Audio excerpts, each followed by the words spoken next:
Am I the a-hole for giving my stepson a 20-minute time limit to return my car before I phone the police? Plus update. Original post. This happened last night and I'm extremely annoyed. I am a 34 female doctor and part of my job entails being on call for 1 to 3 nights a week, twice a month. My fiancé Dale, 30 male, has been saving, with my stepson's mom, to buy him a car for Christmas. My stepson Rex, 16 male, has a license already but always has to borrow his mom's station wagon or his dad's beat-up pickup truck.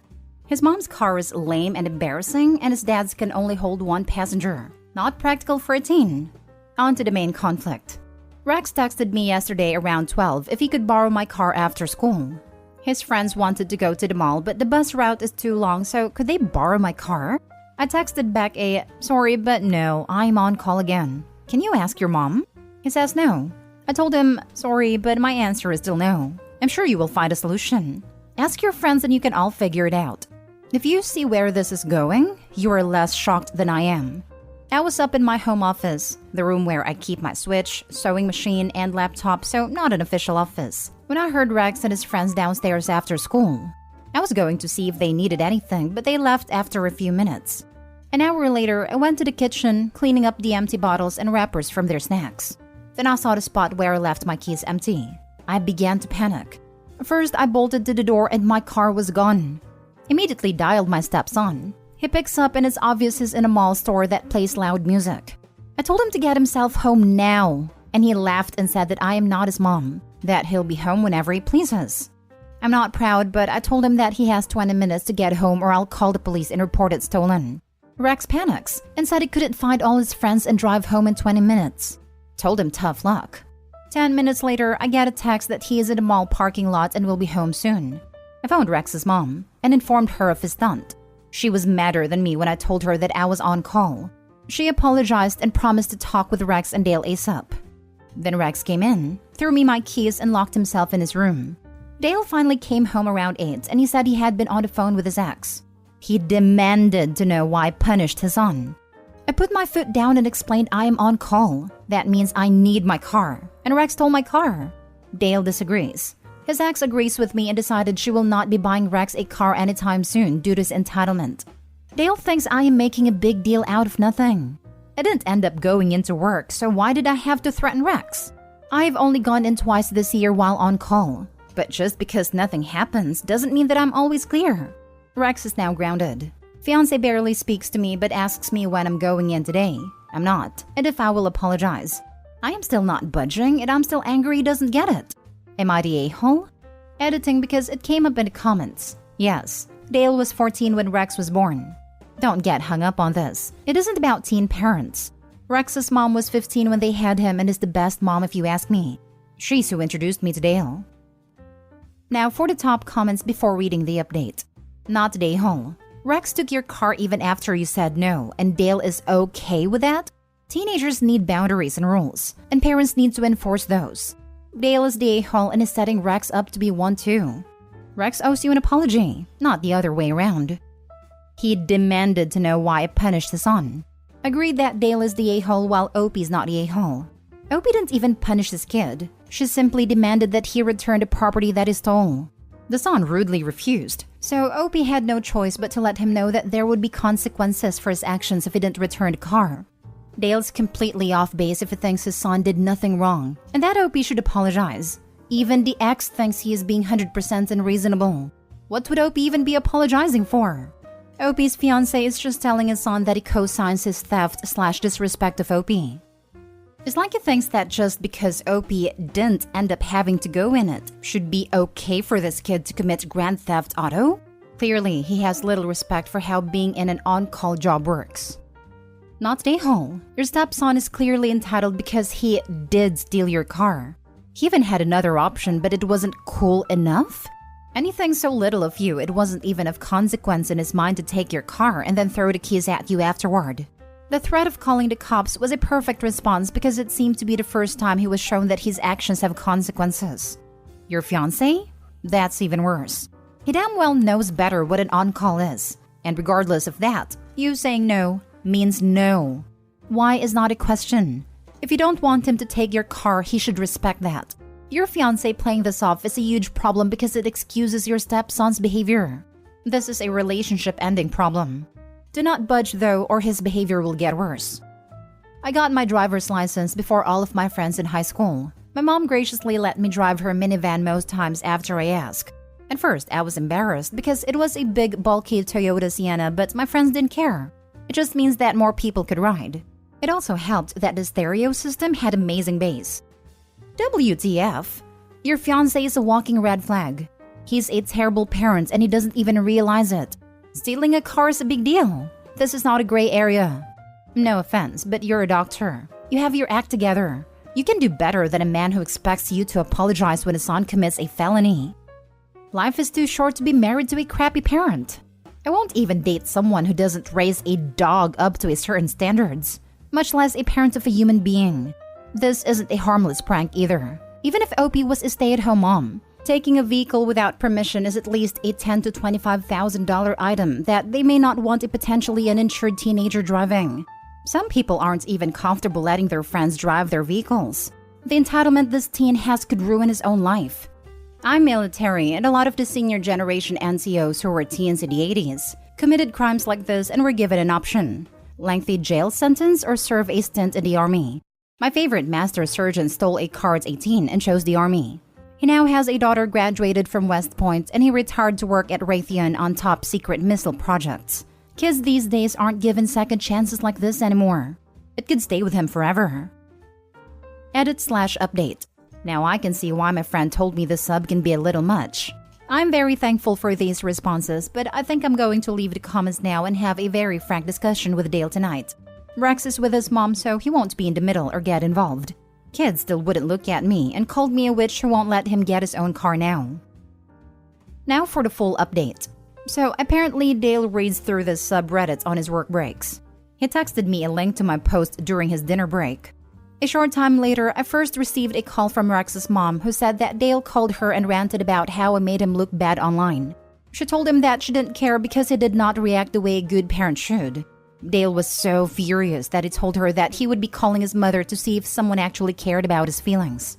Dale's mother handed his butt back to him good and reiterated to Dale that he was not an active part in his son's life until he was 6, so he has no leg to stand on.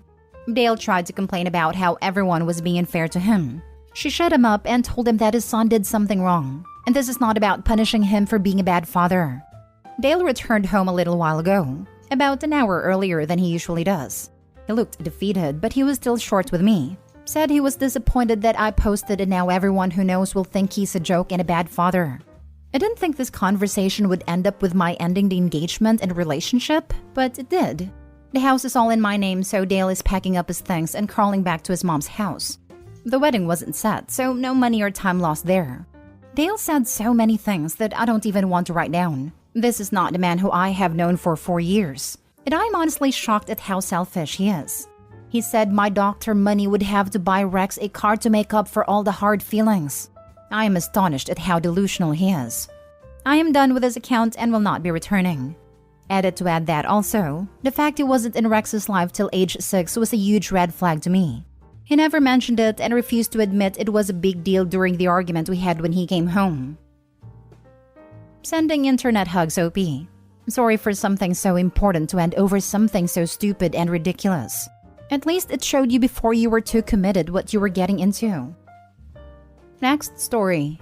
Am I the a-hole for taking my car back, causing my sister to lose her job? In January, my sister Jan, 28, had her car broke down and had to be scrapped.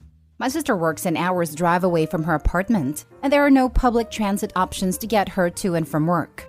She was denied a car loan for bad credit, along with not being able to afford to put any money down, and things were looking pretty dire. I'm the only person in the family with good enough credit to get a decent car loan, so my parents talked me into taking the loan out and registering the car under my name. The deal was that Jan would give me the money to pay for everything: insurance, monthly payments, etc. And when the car was paid off, I would transfer the title to my sister. This has been the biggest headache. Jan has gone months without paying me at all, and when she does, she is always short and making excuses.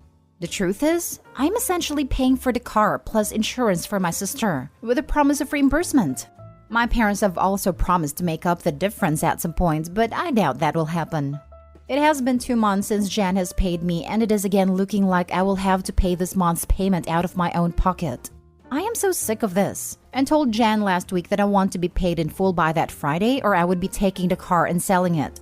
She just disingenuously apologized and promised super seriously to have the money to me that week.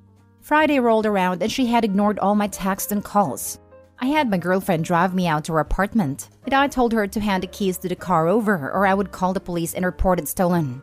The car is legally my property and I'm done paying out of pocket so she can have a car. She told me she had shifts all weekend and that she would be fired if she could not go. I told her I don't care, and then she threatened to sue me. In the end, I got the car and listed it over the weekend.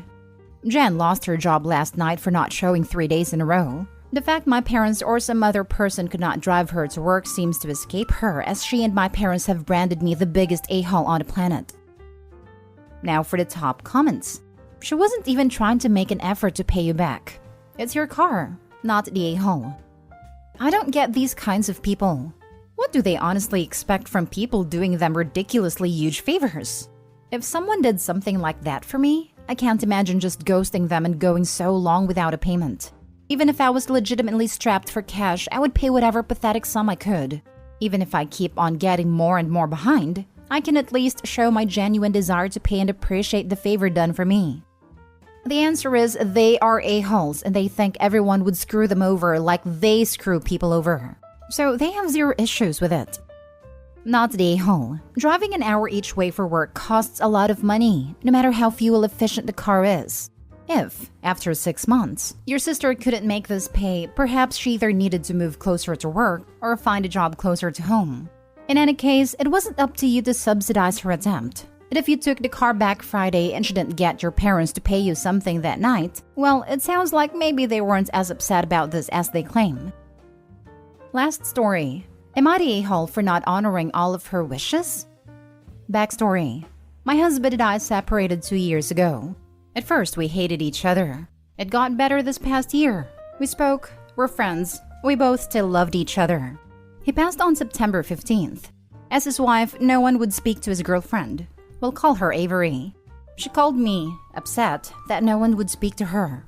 Coroner, police, no one. After speaking to the coroner, I can understand why she doesn't want me to be the one in charge.